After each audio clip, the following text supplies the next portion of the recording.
Hi guys, welcome to I dream. నేను మీ చాణక్య. మరి సైఫ్ అలీ ఖాన్ గారి ఇంట్లో జరిగిన ఆయన మీద జరిగిన దాడి, ఆ తర్వాత మరి ఆయనకి చికిత్స జరగడం ఇవన్నీ మనం లాస్ట్ 2 డేస్ నుంచి చూస్తూ ఉన్నాము. అండ్ దొంగను కూడా మరి పట్టుకున్నారు. అసలు వీటి వెనకలు ఉన్న అసలు మోటో ఏంటి? అండ్ మనం కొన్ని కూడా అనుకుంటున్నాం, లారెన్స్ బిష్నోయ్ గ్యాంగ్ ఎవరైనా ఉన్నారా, అండ్ లేకపోతే ఇదేమన్నా దొంగతనం పరంగా వచ్చిందా, లేకపోతే ఫస్ట్ వాళ్ళ పిల్లల రూమ్లో ఎంటర్ అయ్యాడు కాబట్టి ఇదేమన్నా కిడ్నాప్కి దారి తీయాలని చెప్పేసి అక్కడ ఏమైనా ప్లాన్ బెడిసి కొట్టిందా? ఇలా ఒక 360 డిగ్రీస్ మరి యాంగిల్లో కూడా మీరు దీన్ని మొత్తం చూస్తూ ఉన్నాము. అసలు కరెక్ట్గా దీన్ని విశ్లేషించడానికి కూడా ఇప్పుడు మనతో పాటు కూడా మరి సోషల్ యాక్టివిస్ట్ శివరాం గారు ఇప్పుడు మనతో పాటున్నారు. మరి ఆయన్నే అడిగి తెలుసుకుందాం. Hi sir. హలో అండి. సార్, మరి లాస్ట్ 2 డేస్ నుంచి న్యూస్లో మొత్తం చూస్తున్నాం, బాలీవుడ్ నటుడు సైఫ్ అలీ ఖాన్ మీద జరిగిన దాడి, అది కూడా 1 కాదు 2 కాదు 6 టైమ్స్ స్టాబ్ చేశారు. అంటే కట్స్ ఉన్నాయి. అండ్ 2.5 ఇంచెస్ ఒక నైఫ్ అనేది కూడా ఆయన గుచ్చుకుంది, తీశారు. నౌ హీస్ కూల్, బాగానే ఉన్నారు. దొంగను కూడా పట్టుకున్నారు అని అన్నారు. అసలు వీటి వెనకాల ఉన్న మోటో ఏంటి? చాణక్య గారు, మన ఇంటర్వ్యూ జరిగే టైం 3:20 అవుతుంది ఇప్పుడు. సో ఈ టైంకి వచ్చేసి ఇప్పుడు ఆల్రెడీ దొంగను పట్టుకున్నారు. బాంద్రా పోలీస్ స్టేషన్లో ఇన్వెస్టిగేషన్ జరుగుతుంది. అయితే ఇక్కడ పబ్లిక్కి తెలియాల్సిన విషయం ఏంటంటే, సైఫ్ అలీ ఖాన్ ఏదైతే వెనస్డే నైట్ ఇన్సిడెంట్ జరిగిందో, ఆ ఇన్సిడెంట్ జరిగి ఒక 3 hours బిఫోరే సైఫ్ అలీ ఖాన్ ఇంట్లో ఒక ఫంక్షన్ జరిగింది. ఆ ఫంక్షన్కి వారి ఓన్లీ అంటే దగ్గర బ్లడ్ రిలేషన్స్ మాత్రమే వచ్చారు. అంటే ఇటు సైఫ్ కుటుంబము అండ్ కరీనా కపూర్ కుటుంబం వారే వచ్చారు. అందులో కరిష్మా కపూర్, సోనమ్ కపూర్ వీళ్ళందరూ వచ్చారు. వచ్చేసి వీళ్ళు ఆల్మోస్ట్ 11:30కి వెళ్ళిపోయారు. ఫంక్షన్ అయిపోయింది, వెళ్ళిపోయారు. వెళ్ళిపోయిన తర్వాత అక్కడ 12 o'clock ఇప్పుడు ఎవరైతే దొంగ అని ముంబై డీసీపీ ఎవరైతే చెప్తున్నారో ఆ దొంగ ప్రవేశించడం జరిగింది. అయితే వాస్తవంగా ఇతను దొంగనా కాదా అనేది ఒక్కసారి మనం పరిశీలిస్తే, అంటే నా విశ్లేషణలో 360 డిగ్రీస్ యాంగిల్లో నేను విశ్లేషణ మీతో చెప్పే ప్రయత్నం చేశానండి. ఇతను దొంగ కాదు అనేది తెలుస్తుంది. అందులో మొట్టమొదటి రీజన్ ఏంటంటే, వెనస్డే నైట్ ఇన్సిడెంట్ జరిగితే Thursday morning Mumbai DCP CCTV footage release చేశారు. అందులో అతని ఫేస్ చాలా క్లియర్గా కనిపిస్తుంది. ప్లస్ ముంబై డీసీపీ చెప్పిన విషయం ఏంటంటే, మేము వేలిముద్రలు కూడా తీసుకున్నామండి, థంబ్ ఇంప్రెషన్స్ తీసుకున్నామనే విషయం చెప్పారు. అంటే ఈ ఫేస్ అండ్ ఈ థంబ్ ఇంప్రెషన్స్ని కనుక మనం పరిశీలిస్తే, అట్లీస్ట్ అంటే ఈ ఒకవేళ రియల్గా అతను దొంగ అయిన ఉంటే కనీసం మహారాష్ట్రలోని ఒక 10 పోలీస్ స్టేషన్లో అయినా అతని పేరు మీద ఎఫ్ఐఆర్స్ ఉండాలి. ఇప్పటి వరకు ఒక్క ఎఫ్ఐఆర్ కూడా దొరకలేదు. సీరియల్ నెంబర్ 1 అంటే ఈ చొప్పున అతను దొంగ కాదనేది క్లియర్గా తెలుస్తుంది. రెండోది, వీళ్ళు సీసీటీవీ ఫుటేజ్ రిలీజ్ చేసినప్పుడు అతను ఫైర్ ఎగ్జిట్ నుంచి బయటికి వెళ్ళే ఫుటేజ్ మాత్రమే రిలీజ్ అయింది తప్ప అతను లోపలికి వచ్చే ఫుటేజ్ లేదు. అయితే దీనిలో మనం విశ్లేషించిన తర్వాత మనకు తెలిసింది ఏంటంటే, సైఫ్ అలీ ఖాన్ ఉన్నటువంటి ఏదైతే బిల్డింగ్ ఉందో 12 floors బిల్డింగ్, అందులో 11th and 12th floorలో Saif Ali Khan ఉంటున్నారు. 10,000 SFT ఉన్నటువంటి ఫ్లాట్ అది. అయితే అందులో 4th, 5th, 6th, 7th ఫ్లోర్లో కొందరు ఆ ఫ్లాట్ ఓనర్స్ రెనోవేషన్ వర్క్ చేయించుకుంటున్నారు. అందులో భాగంగా ఎలక్ట్రీషియన్స్ రెగ్యులర్గా రావడము, ప్లంబర్స్, ఈ విధమైన టెక్నీషియన్స్ రావడం అనేది రెగ్యులర్గా జరుగుతుంది. అయితే ఇప్పుడు ఈ ముంబై డీసీపీ ఏదైతే లీలావతి హాస్పిటల్ డాక్టర్ చెప్పిన విషయం ఏంటంటే, సైఫ్ అలీ ఖాన్ బాడీలో నుంచి 2.5 inch నైఫ్ తీసేసామండి, ఇప్పుడు అతను సేఫ్ అండి, ఐసీయూ నుంచి కూడా రెగ్యులర్ రూమ్కి షిఫ్ట్ చేసామని చెప్పారు. అయితే జనరల్గా 2.5 inch నైఫ్ ప్లస్ ఒక యాక్సెల్ బ్లేడ్ ప్లస్ ఆయన ఒక కట్టె లాంటిది తెచ్చుకున్నాడు. అంటే ఒక రియల్గా దొంగలు ఇట్లాంటి ఎక్విప్మెంట్స్తో రారండి. వాళ్ళ ఎక్విప్మెంట్స్ డిఫరెంట్గా ఉంటాయి. ఐదర్ వాళ్ళు వెపన్స్తోనైనా రాస్తారు, లేదా పెద్ద పెద్ద చాకులతోనే వస్తారు తప్ప ఇలాంటి వెపన్స్తో రారు. అయితే ఇక్కడ మనకు క్లియర్గా తెలుస్తుంది, ఇతను ఒక టెక్నీషియన్ అనేది మనకు తెలుస్తుంది క్లియర్గా. అంటే కింద రెనోవేషన్ జరుగుతుంది కాబట్టి ఆ రెనోవేషన్లోనే, అంటే రెనోవేషన్ అనేది ఒక 3-4 months నుంచి రెగ్యులర్గా జరుగుతుంది. ఇతను రెగ్యులర్గా వారిని చూడడము, వాళ్ళ ఫ్యామిలీని స్కాన్ చేయడము, అంటే ఏంటో మరి వీటికి వచ్చినటువంటి దురాలోచన ఏంటో, మరి అతను ఎలక్ట్రీషియన్ అవ్వచ్చు, ప్లంబర్ అవ్వచ్చు, లేదా ఇంకెవరైనా టెక్నీషియన్ అవ్వచ్చు. బట్ నా విశ్లేషణ ఎలక్ట్రీషియన్ అనేది తెలుస్తుంది. ఎందుకంటే ఆ నైఫ్ అనేది ఎలక్ట్రీషియన్ వైర్స్ కట్ చేయడానికి వాడతారు జనరల్గా. అయితే మరి ఆ ఎలక్ట్రీషియన్ అక్కడ ఉన్నటువంటి కేర్ టేకర్తోనో, మరి సెక్యూరిటీ గార్డ్స్తోనో, లేదా సైఫ్ అలీ ఖాన్ ప్రైవేట్ సెక్యూరిటీతో ఏదో కొలాబరేట్ అయ్యి బహుశా 12-12:30కి వెళ్ళుండొచ్చు అని నేను అనుకుంటున్నాను. అయితే వెళ్ళడమే పిల్లల రూమ్కి వెళ్ళారు. అయితే అది గమనించినటువంటి అక్కడ ఉన్నటువంటి కేర్ టేకర్ ఎవరైతేనో అరచడం జరిగింది. అతని కేర్ టేకర్ మీద కూడా కొంత ఏదో దాడి చేసినట్టుగా తెలుస్తుంది వారు ఏదైతే పోలీస్కి ఇచ్చినటువంటి వాంగ్మూలం ప్రకారంగా. అప్పుడు అది విని సైఫ్ అలీ ఖాన్ బయటికి రావడము, సరే అతను తప్పించుకోవడానికి సైఫ్ అలీ ఖాన్ మీద కూడా దాడి చేయడం, ఈ విధంగా మనకు తెలుస్తుంది. అయితే ఒకవేళ రియల్గా ప్రొఫెషనల్ ఎవరైతే థీఫ్ అయితే దొంగ అయి ఉంటే అతను ఫేస్ కవర్ చేసుకునేవాడు. అతను ఎక్కడ కూడా ఫేస్ కవర్ చేసుకోలేదు. అంటే తెలిసిన వ్యక్తిగానే వెళ్ళాడు, తెలిసిన వ్యక్తిగానే కిందికి వచ్చాడు. అంటే ఆయనకి అన్ని విషయాలు క్లియర్గా తెలుసు, ఎక్కడెక్కడ సీసీటీవీ ఫుటేజ్ ఉంది, ఏంటి ఫైర్ ఎగ్జిట్ ఎక్కడ, ఏంటి what ever it may be. ఎందుకంటే ఆ బాంద్రా, వెస్ట్ బాంద్రా అనేది ఇప్పుడు మన హైదరాబాద్లో జూబ్లీ హిల్స్ని మనం ఎలా అనుకుంటామో, అది కూడా జూబ్లీ హిల్స్ రోడ్ నెంబర్ 36 ఎలా ఉంటుందో వెస్ట్ బాంద్రానే అలాంటి ప్రాంతం. అంటే ఇప్పుడు మనం ఇక్కడ ₹1,00,000 గజం అంటే ఆశ్చర్యపోతాము, అక్కడ ₹1,00,000 SFT పలుకుతున్నటువంటి అపార్ట్మెంట్ అది. వారు ఏదైతే అపార్ట్మెంట్లో ఉంటున్నారో ఆ ప్రిమిసెస్ మొత్తం కూడా ₹1,00,000 ఎస్ఎఫ్టీ అనమాట. అంటే ఇట్స్ నాట్ ఏ జోక్ అది. అంటే ఇవన్నీ పరిశీలిస్తే అక్కడ ఉన్నటువంటి ఎవరైతే ఆ దొంగ అని చెప్తున్నారో, ఇప్పుడు నేను నా భాషలో చెప్పాలంటే ఆ టెక్నీషియన్ ఎవరైతే ఉన్నారో, డబ్బు ఆశకి సైఫ్ అలీ ఖాన్ పిల్లల్ని కిడ్నాప్ చేసి ఏదో సంథింగ్ ఏదో అమౌంట్ డిమాండ్ చేసి అమౌంట్ తీసుకొని వెళ్దాము అనే కోణంలోనే వెళ్ళారు. ఇదొకటి. రెండోది ఏంటంటే హై సెక్యూర్డ్ బిల్డింగ్లో ఇప్పుడు మీరు సైఫ్ అలీ ఖాన్ వాళ్ళ ఇంటిని కూడా మీరు పరిశీలిస్తే వారికి డోర్స్ ఉంటాయి తప్ప లాక్స్ ఉండవు.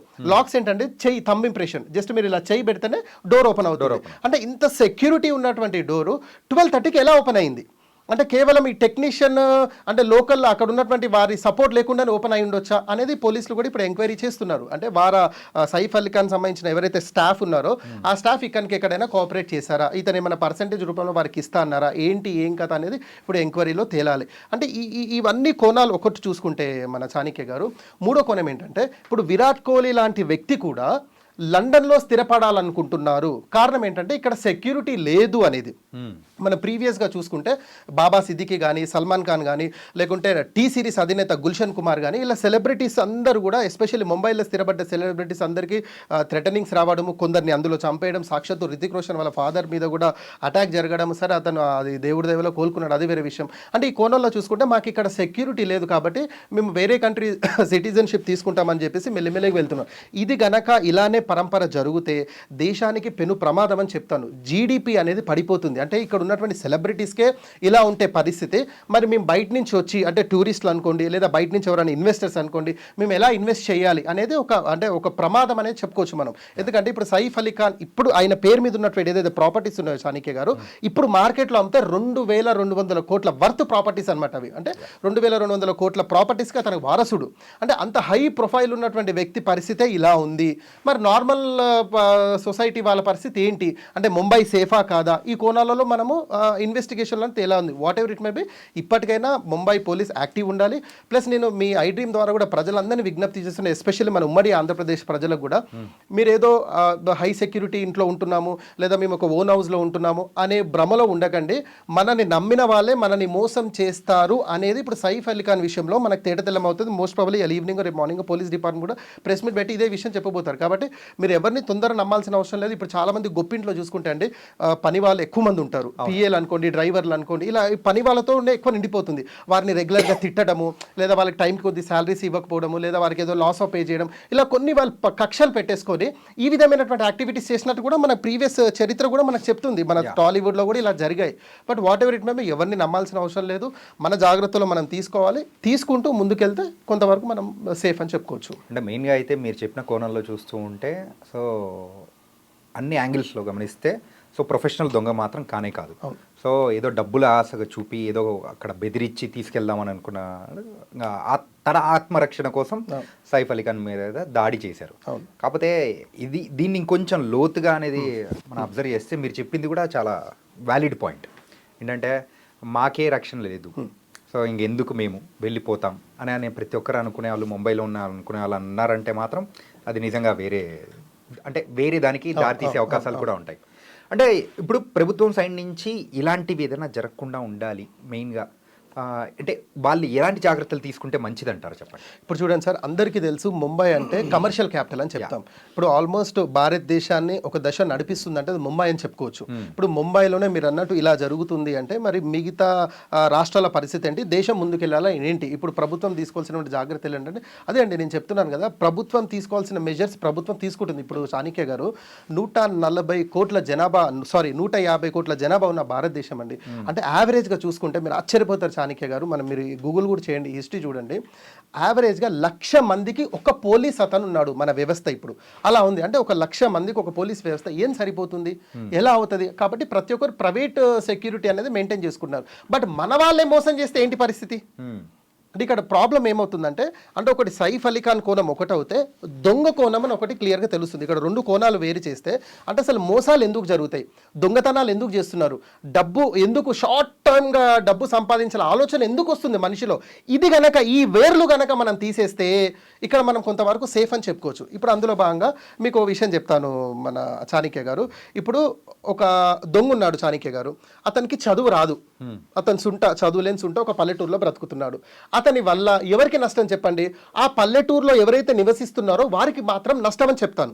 కానీ ఒక దొంగ ఉన్నాడు, బీటెక్ చదివాడు, ఎంటెక్ చదివాడు, చదువుకున్న దొంగ. వాడు ఏం చేశాడంటే వాని తెలివితేటలన్నీ కూడా వాని చదువంతా కూడా వాని ప్రొఫెషన్లో పెట్టాడు. వాడు ఇక్కడేమో చదువుకున్న దొంగ, ఒకటి చదువుకోలేని దొంగ. ఇక్కడ వీని వల్లనేమో పల్లెటూరుకి నష్టమైతే వీని వల్ల ఎవరికి నష్టం అండి? వీని చదవంతా ఆన్లైన్లో పెట్టి సైబర్ క్రైమ్స్ చేస్తూ ప్రపంచం మొత్తం నాశనం చేస్తున్నాడు కదా. చిన్న చిన్న ఓటీపీస్ పంపించేసి మన బ్యాంకులో ఉన్న బ్యాలెన్స్ని తీసేస్తున్నాడు. అంటే what ever it may be చూసుకుంటే చదువుకున్న దొంగతోనే దేశానికి ప్రమాదం. అదేంటండి, చదువుకున్నప్పుడు దొంగ కావద్దు కదా అంటే మరి చదువుకున్న దొంగే కదండి సైబర్ క్రైమ్ చేస్తుంది. చదువులేని దొంగ వాడు కేవలం పల్లెటూరుకే పరిమితమయ్యాడు కదా. అంటే ఇక్కడ మనకు క్లియర్గా తెలుస్తుంది చాణక్య గారు, మన ఎడ్యుకేషన్ సిస్టంలో మోరల్ వాల్యూస్ అనేవి లేవు.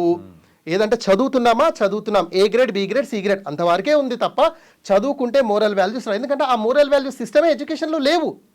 ఇప్పుడు మోరల్ వాల్యూస్ నేర్పించాల్సింది ఎవరు? ఆధ్యాత్మిక గురువులు నేర్పించాలా మోరల్ వాల్యూస్. ఇప్పుడు ఒక హిందూ సమాజం ఉంది చాణక్య గారు, హిందూ సమాజానికి లేరా గురువులు, లేరా పండితులు, లేరా? పండితులు నేర్పించాలి కదా.